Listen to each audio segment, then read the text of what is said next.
Salve. Allora, questo video l'ho fatto perché l'altra volta, quando facevo vedere gli attrezzi per il cucito, non avevo capito questo qua cosa in realtà fosse. Poi facendo delle prove ho capito che è un infilago.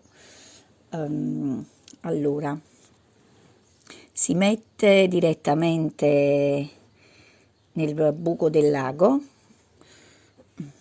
poi si forma come un cappio al cotone, ecco qua,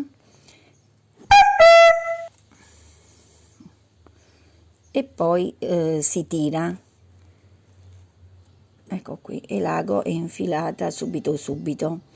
Poi c'è anche quest'altro qua, infilago, non so se si riesce bene a vedere, lo stesso procedimento.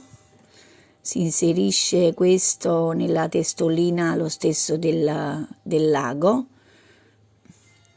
poi però al posto di fare tipo un cappio si infila qui dentro. Io vado più comoda con l'altro, comunque ecco qua, si tira e l'ago infilato, no, perché non avevo capito e quindi poi l'ho capito e questo qua lo trovo molto comodo.